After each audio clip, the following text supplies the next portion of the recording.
सबोपदेशक पहला अध्याय उसका 9वां पद पढ़ें।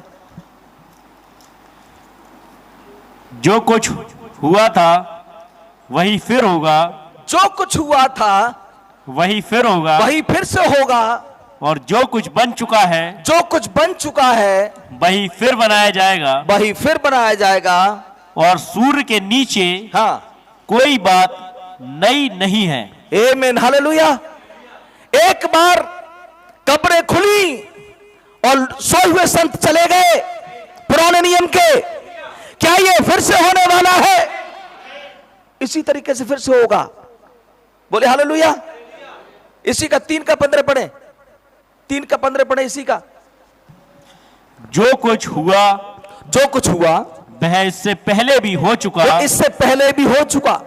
जो होने वाला है वह हो भी चुका है, वो हो भी चुका है। हालेलुया। क्या अब जो होने वाला है वो हो चुका कि नहीं हो चुका? बोलिए हालेलुया। आपको पता है कि पुराने संतों का रैप्चर किसने किया? यीशु मसीह ने। हालेलुया।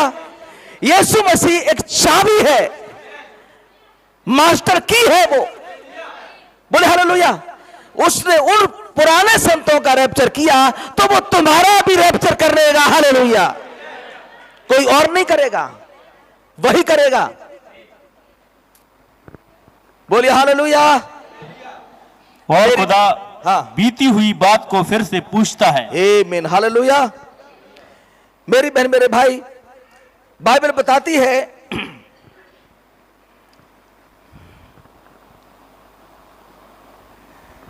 एक पहाड़ पर मुझे आपको चढ़ना है, तीसरे खिंचाव की ओर बढ़ना है। और जब हम बढ़ेंगे, उस मुकाम पर पहुंचेंगे, तब जीवित और मरे हुए संत, बल्कि हम कहेंगे सोए हुए संत,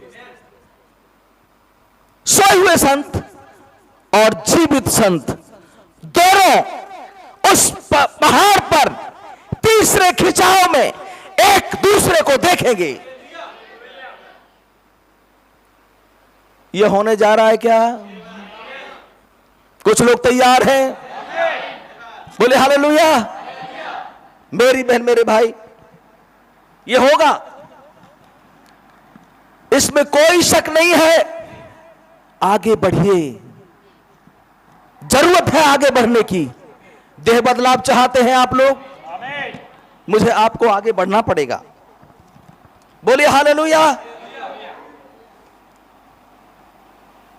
5वां पद पढ़े। हाँ, 5वां पद वहीं पे आ जाए। वह बोल ही रहा था कि एक उजले बादल ने उन्हें छा लिया, और उस बादल में से यह शब्द निकला, यह मेरा प्रिय पुत्र है, ये मेरा प्रिय पुत्र है, जिससे मैं प्रसन्न हूं, इसकी सुनो। इसकी सुनो। 8वें पद तक। चेले यह सुनकर मुंह के बल गिर गए और अत्यंत डर गए। यीशु ने पास आकर उन्हें छुआ और कहा, उठो, डरो मत। तब उन्होंने अपनी आंखें उठाई और यीशु को छोड़ और किसी को ना देखा। आमीन, हालेलुया। एक बादल ने छा लिया, उसके बाद बातचीत हुई कुछ। बोले हालेलुया। पहले बातचीत हो चुकी, और उसके बाद लास्ट में क्या होता है? यीशु मसीह अकेले हैं, कोई नहीं है। यानी कि 2 भविष्यवक्ता कहां चले गए? वो बोले हालेलुया। वे संत मसीह में चले गए।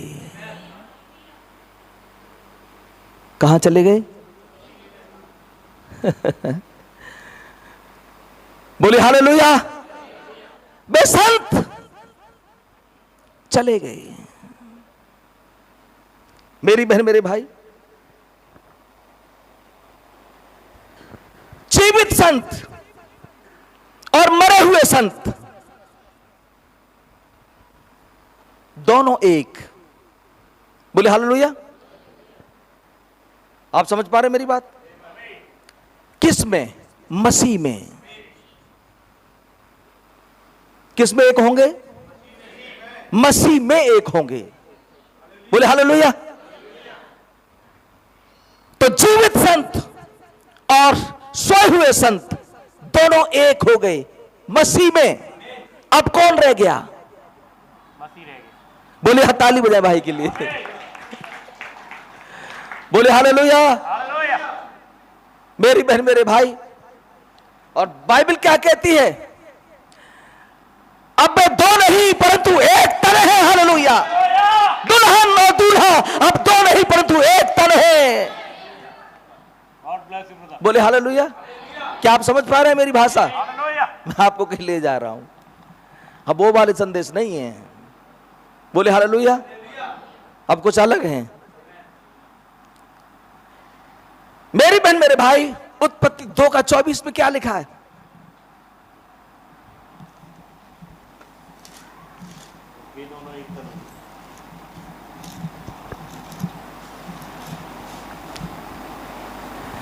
इस कारण पुरुष अपने माता पिता को छोड़कर अपनी पत्नी के साथ मिला रहेगा और वे एक ही तन बने रहेंगे। बोले हालेलुया। तो जीवित और मरे संत एक हो गए किस में? मसीह में। बोलो हालेलुया। और फिर मत्ती की इंजील 19:6 में क्या लिखा है? यही बात वहां पर लिखी है। बोले हालेलुया। यही बात वहां लिखी हुई है मेरी बहन मेरे भाई। अतः अब दो नहीं परंतु एक तन है, इसलिए जिसे और खुदा ने जोड़ा है उसे मनुष्य अलग न करे। अब वे दो नहीं परंतु एक तन है। हालेलुया। क्योंकि चोटी का पत्थर, कोई है चोटी का पत्थर? चोटी का पत्थर शरीर से जुड़ेगा। हालेलुया। अब वे दो नहीं परंतु एक होंगे। हालेलुया। मसीह ही सब में सब कुछ होगा। बोलिए हालेलुया। तो वो चोटी का पत्थर किससे जुड़ेगा? देह से। देह कौन है? दुल्हन। बोले हालेलुया। ये शरीर भी तो उसी का है। बोले हालेलुया। अब वो दो नहीं परंतु एक तन होंगे। मेरी बहन मेरे भाई, आपको पता होना चाहिए कि आपके पास एक संदेश है जो आसपास के जिलों में भी नहीं है। यह संदेश जो यहां सुनाया जाता है और आप लोग सुनने के लिए आते हैं, आप ध्यान रखें, यह संदेश आपके शरीरों को बदलने के लिए है।